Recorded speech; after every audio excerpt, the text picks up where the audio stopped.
Hello दोस्तों, मैं आशीष कुमार अपने YouTube channel Bihar GK tricks में आपका स्वागत करता हूं। आज हम लोग प्राचीन भारत के इतिहास के अंतर्गत गुप्त साम्राज्य के सभी महत्वपूर्ण प्रश्नों को इस वीडियो में देखेंगे। तो यदि आप लोगों ने अब तक हमारा channel Bihar GK tricks subscribe नहीं किया है तो इसे सब्सक्राइब कर लें, साथ ही बेल आइकन को जरूर दबाएं। तो वीडियो को स्टार्ट करते हैं। तो आज का पहला प्रश्न है, चंद्रगुप्त द्वितीय का दरबार किसके द्वारा सुशोभित किया गया था? तो किसके द्वारा? तो इसका उत्तर है ऑप्शन सी अर्थात कालिदास के द्वारा, अमर सिंह के द्वारा और बड़ा मिहिर के द्वारा। अब आइए चलते इसके विस्तार को पढ़ते हैं। चंद्रगुप्त द्वितीय का दरबार कालिदास, अमर सिंह एवं बड़ा मिहिर द्वारा सुशोभित किया गया था। ये लोग अर्थात कालिदास, अमर सिंह एवं बड़ा मिहिर चंद्रगुप्त द्वितीय के नवरत्नों में शामिल थे। कालिदास ने अभिज्ञान शकुंतलम, रघुवंशम एवं कुमार संभव जैसे पुस्तक की रचना किया था। अभिज्ञान शकुंतलम भारत की पहली ऐसी पुस्तक है जिसका सर्वप्रथम किसी विदेशी भाषा में अनुवाद किया गया था। तो याद रखेंगे, वह भारत की प्रथम पुस्तक जिसका विदेशी भाषा में अनुवाद किया गया था, तो उसका नाम है अभिज्ञान शकुंतलम। अमर सिंह ने संस्कृत में अमरकोश की रचना किया था और बड़ा मिहिर एक खगोल शास्त्री थे। इन्होंने पंच सिद्धांतिका नामक पुस्तक की रचना किया था। अब आइए चलते अगले प्रश्न पर। तो अगले प्रश्न में आपको मिलान करना है, तो आप लोग प्रश्न को ध्यानपूर्वक पढ़कर इसका मिलान कर लें। तो आइए चलते इसके सही कोट को जानते हैं। तो इसका सही कोट है ऑप्शन डी। अब आइए चलते हैं इसके विस्तार को पढ़ते हैं। आर्यभट्ट ने सूर्य सिद्धांत, ब्रह्मगुप्त ने खांडा खड्यका, बड़ा मिहिर बृहत संहिता भास्कराचार्य सिद्धांत शिरोमणि एवं पालाकप्या ने हस्त्यायुर्वेद नामक पुस्तक की रचना किया था। ये लोग गुप्तकालीन विद्वान थे। आर्यभट्ट बहुत बड़ा गणितज्ञ था। इन्होंने आर्यभट्टियम नामक पुस्तक की रचना की थी। आर्यभट्ट ने ही सर्वप्रथम चंद्र ग्रहण एवं सूर्य ग्रहण के वास्तविक कारणों पर प्रकाश डाला था। अब आइए चलते हैं अगले प्रश्न पर। तो अगला प्रश्न है, इनमें से कौन से सत्य कथन समुद्रगुप्त के युद्ध काल से संबंधित है जो इलाहाबाद स्तंभ शिलालेख पर थे? तो इसका सही उत्तर है ऑप्शन ए अर्थात इनमें से सभी सही है। तो आइए इन सभी को पढ़ते हैं। तो पहला में बतलाया गया है, शिलालेख द्वारा दी गई सूची दक्षिणापथ के 12 राज्यों को सम्मिलित करती है जिनके राजा हार गए थे पर फिर से स्थापित कर दिए गए थे। वहीं दूसरा में बतलाया गया है, इनमें आर्यावर्त के 9 राजाओं के नाम हैं जिन्हें जड़ से उखाड़ फेंका था और जिनके राज्य संलग्न कर लिए गए थे अर्थात मिला लिए गए थे। तीसरा में बतलाया गया है, यह सूची 5 सीमावर्ती राज्य, 9 गणराज्य और कुछ जंगली राज्य जिसके राजाओं को गुप्त अधिपति को मानना पड़ा या तो मिलिट्री द्वारा जिन्हें बलपूर्वक अपने अधीन कर लिया गया था। और चौथा में बतलाया गया है, अंत में इस सूची में शक, कुषाण और दीप राज्यों के वे राजा आते हैं जिनके प्रदेश समुद्रगुप्त द्वारा अपने अधीन कर लिए गए थे। अब आइए चलते हैं इसके विस्तार को पढ़ते हैं। समुद्रगुप्त के विषय में विस्तृत जानकारी प्रयाग प्रशस्ति से मिलती है। तो याद रखेंगे, प्रयाग प्रशस्ति से किसके बारे में विस्तृत जानकारी मिलती? तो समुद्रगुप्त की। पहले इलाहाबाद को प्रयाग कहा जाता था। प्रयाग प्रशस्ति की रचना हरिसेन ने संस्कृत में संस्कृत के मिश्रित शैली में किया था। इसे हम चंपू शैली के नाम से भी जानते हैं। हरिसेन समुद्रगुप्त का राजकवि था। अब अगला प्रश्न है, किस गुप्त राजा ने अपने शासन के अंतिम काल में बौद्ध धर्म को गले लगाया और नालंदा विश्वविद्यालय की स्थापना की? तो किसने? तो इसका उत्तर है सी, कुमारगुप्त प्रथम ने। गुप्त राजा कुमारगुप्त प्रथम ने अपने शासन के अंतिम काल में बौद्ध धर्म को गले लगाया और नालंदा विश्वविद्यालय की स्थापना की थी। कुमारगुप्त प्रथम चंद्रगुप्त द्वितीय का पुत्र था। प्रारंभ में इसने शैव धर्म में आस्था रखते हुए मयूर शैली का सिक्का चलाया था। अब अगला प्रश्न है, इनमें से किस चीनी यात्री ने भारत में गुप्त राजा के बारे में जानकारी दी है? तो किसने? तो इसका उत्तर ऑप्शन बी अर्थात फाहियान ने। चीनी यात्री फाहियान ने भारत में गुप्त राजा के बारे में जानकारी दी थी। फाहियान गुप्त शासक चंद्रगुप्त द्वितीय के दरबार में 399 ईस्वी में आया था। इसने फोकुओ की नामक पुस्तक की रचना किया था। फाहियान ने चंद्रगुप्त द्वितीय के नाम का जिक्र नहीं करने उसकी धार्मिक सहिष्णुता एवं प्रशासन की प्रशंसा किया था। फाहियान ने मौर्य सम्राट अशोक के राजप्रसाद को देखकर कहा था मानो राजप्रसाद देवताओं द्वारा निर्मित हो। अब अगला प्रश्न है, कौन से गुप्ता सम्राट अपने सिक्कों पर बांसुरी या फिर वीणा बजाते हुए प्रस्तुत किए गए? तो इसका उत्तर है समुद्रगुप्त। गुप्त सम्राट समुद्रगुप्त ने अपने सिक्कों पर बांसुरी या फिर वीणा बजाते हुए प्रस्तुत किया था। समुद्रगुप्त द्वारा जारी किए गए सोने के सिक्कों में गरुड़ प्रकार का सिक्का सबसे अधिक प्रचलित था।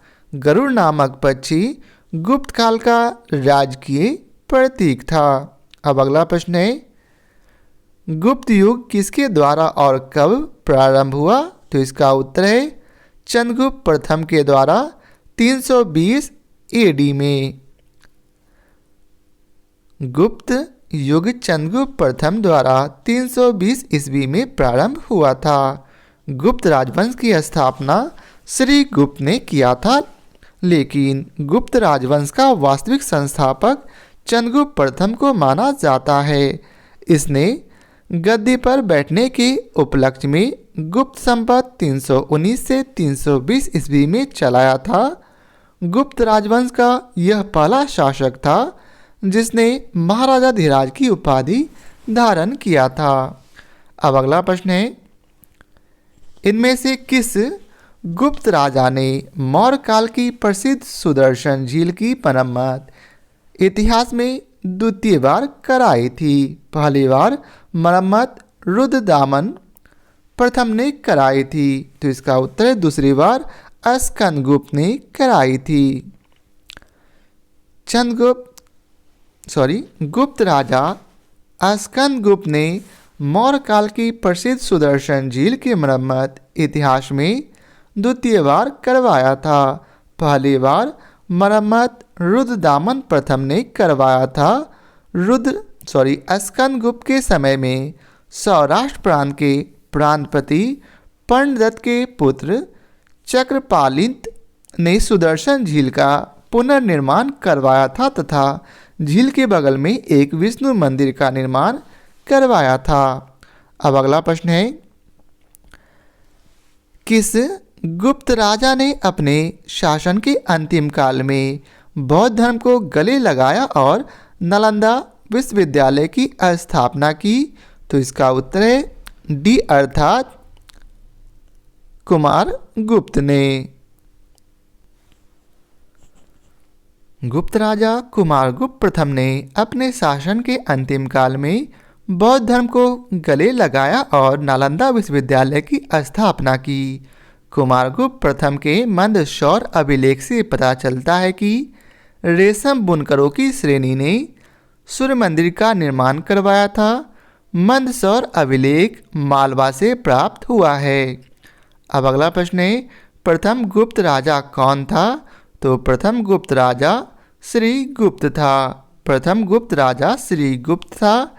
इसने चीनी यात्रियों के निवास के लिए नालंदा में एक बौद्ध मंदिर का निर्माण करवाया था। गुप्त साम्राज्य का उदय 3री सदी के अंत में प्रयाग के निकट कौशाम्बी में हुआ था। अब अगला प्रश्न है, गुप्त साम्राज्य का अंतिम राजा कौन था? तो गुप्त साम्राज्य का अंतिम राजा विष्णुगुप्त था। गुप्त राजवंश का अंतिम महान शासक स्कंदगुप्त था, तो वहीं गुप्त राजवंश का अंतिम शासक विष्णुगुप्त था।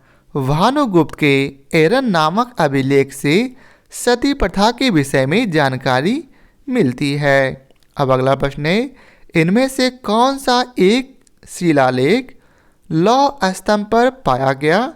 तो इसका उत्तर है मेहरौली प्रशस्ति।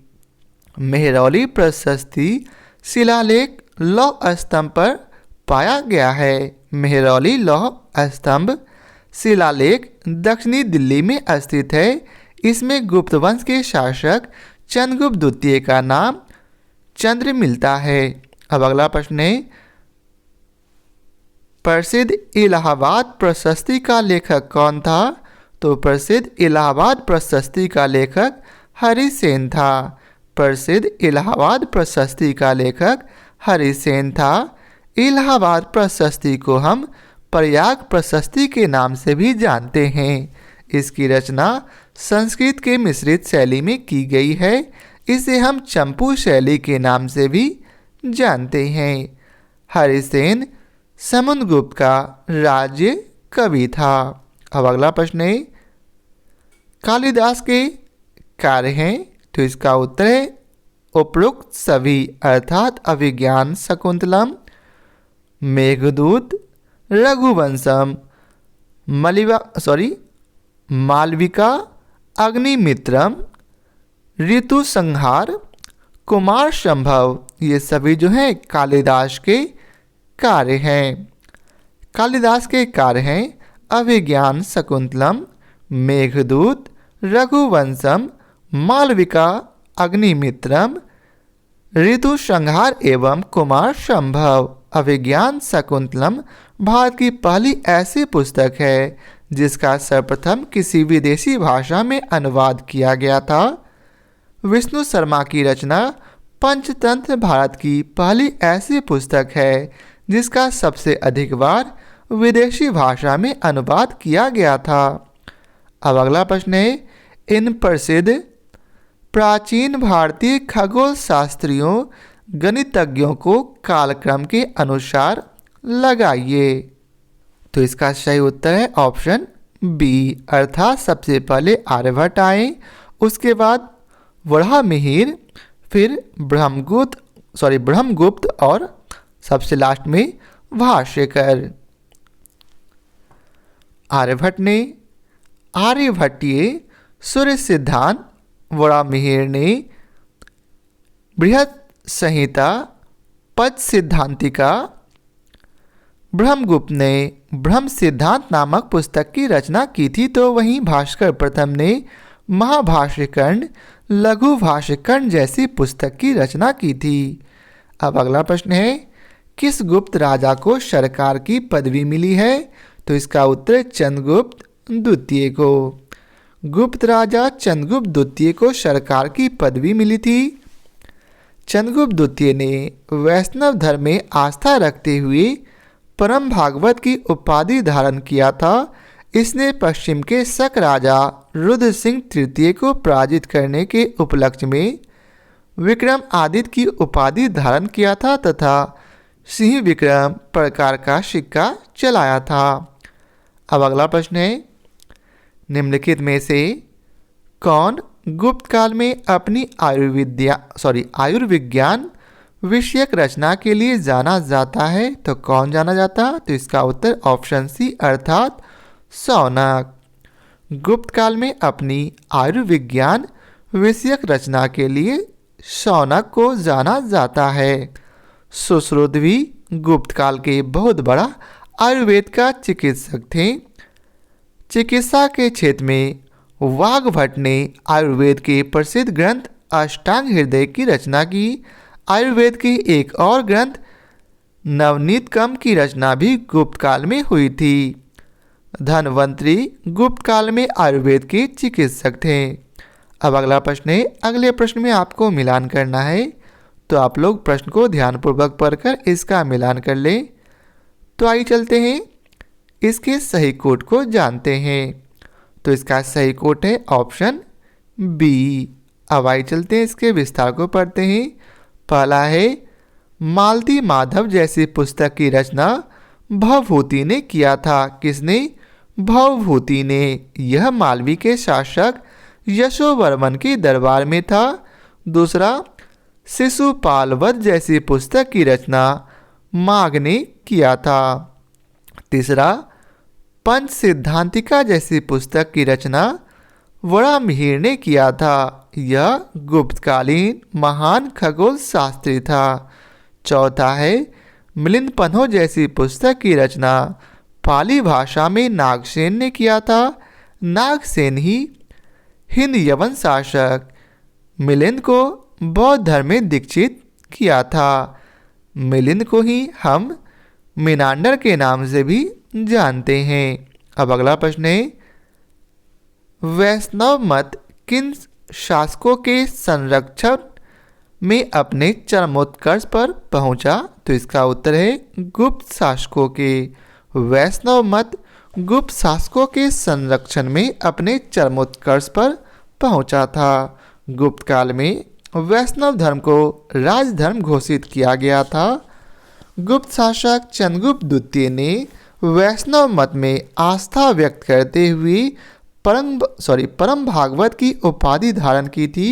गुप्त काल के मोहरे पर गरुड़ जैसे पक्षी का चित्रण अंकित किया गया था। अब अगला प्रश्न है, कवि कालिदास के नाम का उल्लेख किसमें हुआ है? तो इसका उत्तर है बी अर्थात एहोल के उत्कीर्ण लेख में। अब आइए चलते हैं इसके विस्तार को पढ़ते हैं। कवि कालिदास के नाम का उल्लेख एहोल के उत्कीर्ण लेख में हुआ है। कालिदास गुप्त काल के शासक चंद्रगुप्त द्वितीय के 9 रत्नों में से एक थे। कालिदास ने अभिज्ञान शकुंतलम, रघुवंशम, कुमार संभव जैसी पुस्तक की रचना की थी। अभिज्ञान शकुंतलम भारत की पहली ऐसी पुस्तक है जिसका सर्वप्रथम किसी विदेशी भाषा में अनुवाद किया गया था।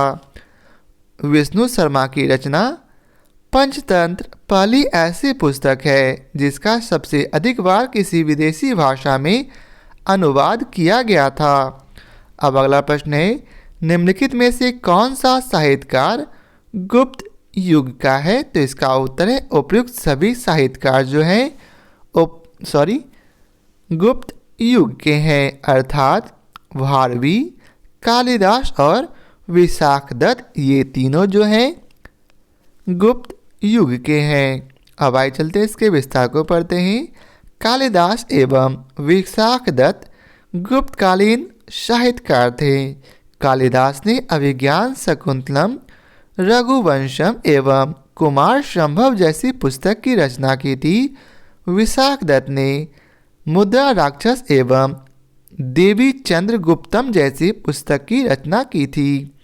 भारवी पल्लव वंश के संस्थापक श्री विष्णु के दरबार में रहते थे। भारवी ने किराता अर्जुनियम जैसी पुस्तक की रचना की थी।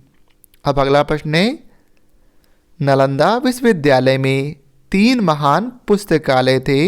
निम्नलिखित में से कौन सा पुस्तकालय नहीं था?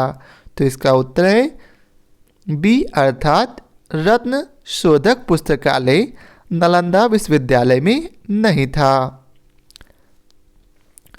नालंदा विश्वविद्यालय में 3 महान पुस्तकालय थे। उनके नाम है रत्न सागर पुस्तकालय, रत्नोदधि पुस्तकालय एवं रत्नरंजक पुस्तकालय। लेकिन नालंदा विश्वविद्यालय के पुस्तकालय में रत्न शोधक पुस्तकालय शामिल नहीं था। नालंदा विश्वविद्यालय की स्थापना गुप्त वंश के शासक कुमार गुप्त प्रथम ने किया था। अब अगला प्रश्न है, औषधि से किसका संबंध नहीं है? तो इसका उत्तर है भास्कराचार्य का। धन्वंतरी, चरक एवं सुश्रुत का संबंध औषधि से था। धन्वंतरी एवं सुश्रुत का संबंध गुप्त काल से था, तो वहीं चरक का संबंध कुषाण काल से था। अगला प्रश्न है, गुप्त काल में किस धर्म का सबसे अधिक विकास हुआ? तो गुप्त काल में सबसे अधिक भागवत धर्म का विकास हुआ। गुप्त काल में सबसे अधिक विकास भागवत धर्म का हुआ था। गुप्त काल के शासक ने भागवत धर्म को राजकीय संरक्षण प्रदान किया था। अब अगला प्रश्न है, विष्णु धर्मोत्तर पुराण किस काल का है?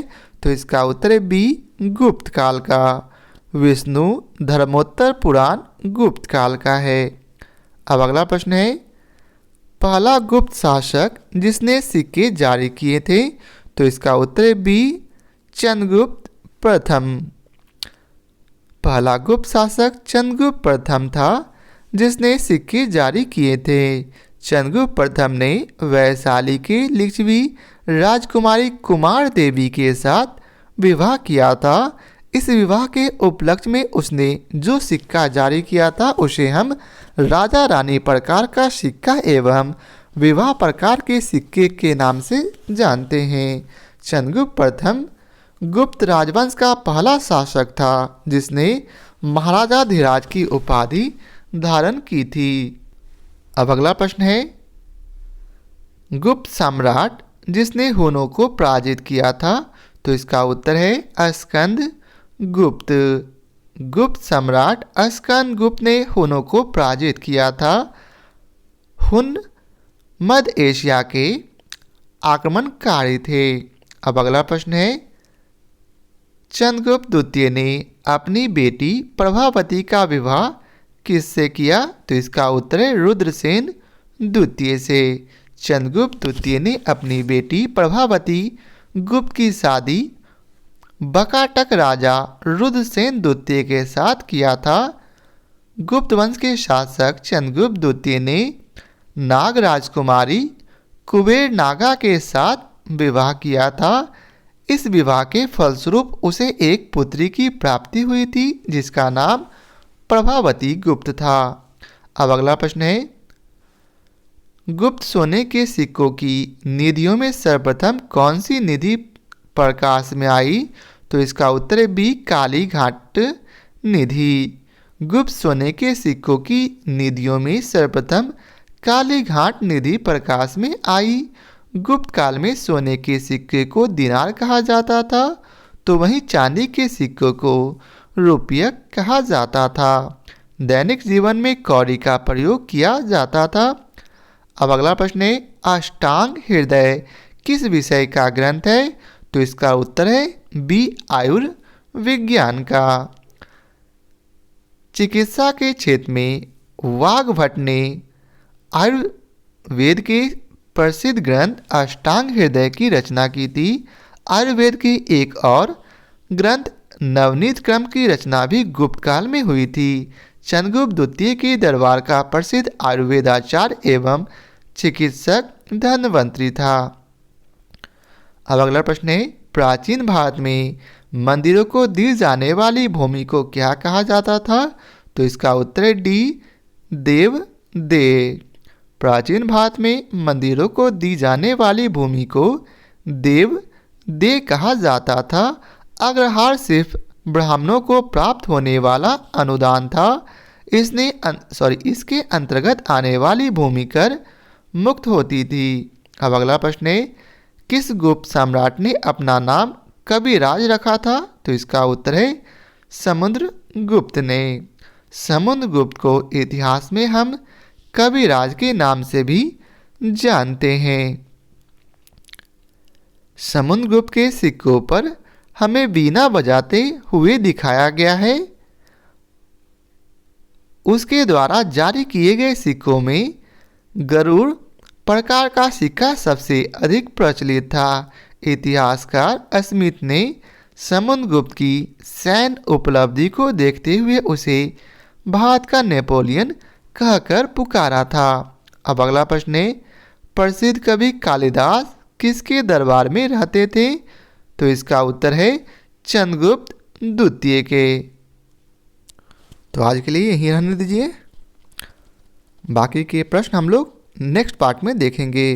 तो आशा करता हूँ आप लोगों को हमारी यह वीडियो पसंद आया हो। यदि आप लोगों को हमारी यह वीडियो पसंद आया हो तो लाइक और शेयर जरूर करें। फिर मिलते हैं नए पार्ट के साथ। तो आज के लिए बहुत बहुत धन्यवाद।